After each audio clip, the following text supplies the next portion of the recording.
symphony, play with me. Good evening and welcome to the 2025 Women's Division Gala. Tonight we come together to collectively nurture our nation and share the stories of strong and impactful women. Together, as female philanthropists, our collective giving is driving enormous change and making a tangible impact on those Israelis most in need. But it's ours, what?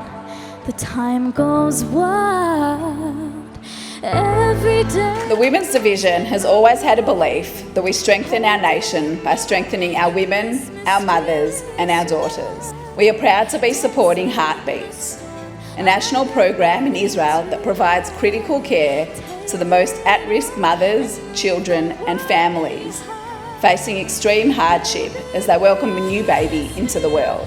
When Danielle was just 2.5 months old, I was diagnosed with severe postpartum depression. I was emotionally disconnected from my baby. My heartbeat mentor, Ronnie Lee, came into my life. And a few days later, October 7th arrived. And in this month of displacement, the only person who kept reaching out week after week was Ronnie Lee, our heartbeats mentor. In this precious time with her, I could breathe, I could speak, I could cry, I could laugh.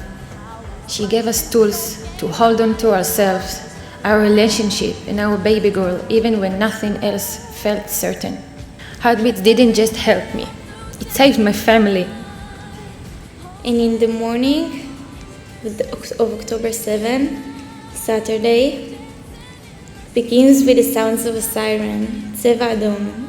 I can't fully express the fear I felt that moment.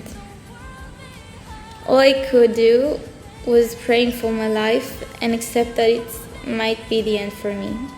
Then, soldiers from Special Unit arrived and fight the terrorists.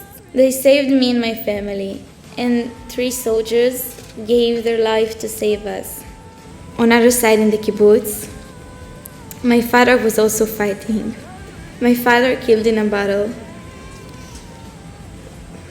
and he was everything to me. Losing him is the hardest thing I've been through. Kfar Aza is my home, and I wouldn't give that up. I wouldn't give that up for any fear, now more than ever. I'm coming home, tell the world I'm coming. When October 7th happened, I remember really thinking that I wasn't going to have to contribute to the conversation much. And instead, I started to see this new narrative emerging. I really understood from that point that what I was doing, which was not just condemning terrorist regimes, but standing for the dignity and rights of the Jewish and Israeli people. In order to understand what is going on in this world today, you have to commit. You have to investigate. You have to educate yourself. You have to read books. What's really going to be necessary to combat the disaster that's unfolding on social media, on TikTok, is going to be to give youth the tools to learn how to think. Where are the voices about what has happened to women in the course of October 7 and since?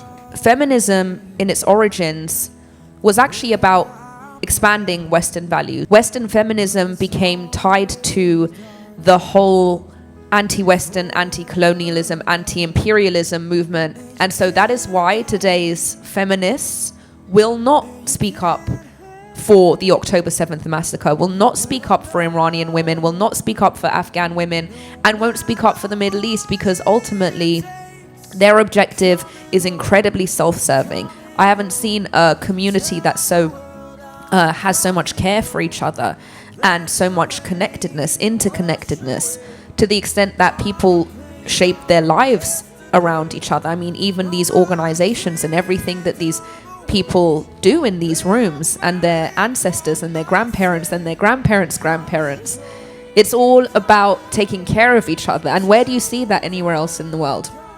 Think about how lucky you are to have something that nobody else in the world has.